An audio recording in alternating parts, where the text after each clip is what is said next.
اللہ جل جلالہ کی محبت کے سلسلے میں اللہ کی محبت کو سیکھنے کے لیے، اپنے دلوں میں اللہ کی محبت پیدا کرنے کے لیے ہم لوگ یہاں پر جمع ہوئے ہیں۔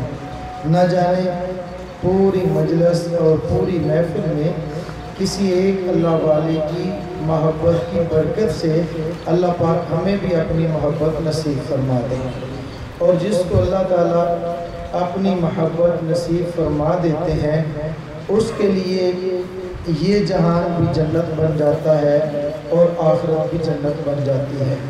اس کو ہمیشہ کی خوشیاں نصیب ہو جاتی ہیں۔ بظاہر اگرچہ وہ غربت میں پھنسا ہوا ہو، لیکن اس کے دل کے اندر اللہ کی محبت ہو تو اس کو سکون ہی سکون مل جاتا ہے۔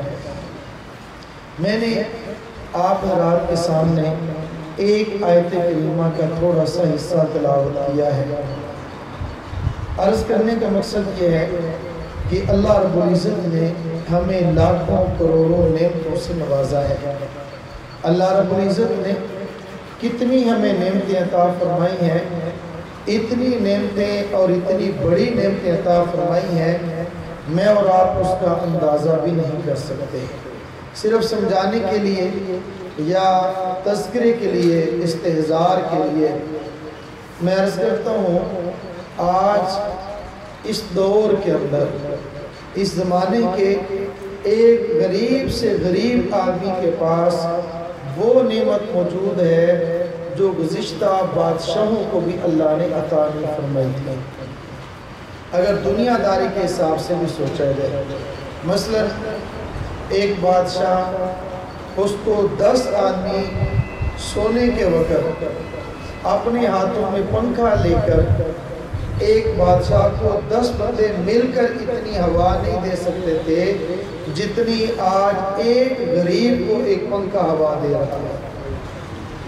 یعنی ایک بادشاہ 10 نوکروں سے اتنی ہوا نہیں لیتا تھا جتنا آج غریب سے غریب انسان ایک بجلی کے پنکھے سے ہوا حاصل کر رہا ہے۔ پچھلے زمانے میں بادشاہ کتنا ٹھنڈا پانی پیتے ہوں گے؟ زیادہ سے زیادہ ایک گھڑے کے اندر پانی ڈالا، ایک گھڑا کتنا پانی ٹھنڈا کرتا ہے؟ بادشاہ کو بھی اتنا ٹھنڈا پانی میسر نہیں تھا جتنا آج اس دور کے اندر ایک غریب انسان کو برف والا پانی میسر ہے۔ پچھلے زمانے کے اندر ایک بادشاہ 10 چراغ جلا کر اپنے کمرے میں اتنی روشنی حاصل نہیں کر سکتا تھا جتنا آج کا ایک غریب آدمی ایک بلب جلا کر، ایک لائٹ جلا کر روشنی حاصل کرتا ہے۔ پچھلے زمانے کے اندر بادشاہ تیز سے تیز ترین سواری، اس وقت گھوڑا ہوتا تھا، تیز گھوڑے پر سوار سفر کر کے 1 مہینے کے مسافر جو وہ حاصل کرتا تھا، آج ایک غریب بندہ 24 گھنٹے کے اندر وہاں اس جگہ پر پہنچ جاتا ہے۔ یہ نعمتیں بادشاہ کو بھی میسر نہیں تھی جتنی آج ایک عام سے عام غریب انسان کو نعمتیں میسر ہے۔ اللہ رب العزت نے کتنی قیمتی نعمتوں سے نوازا ہے۔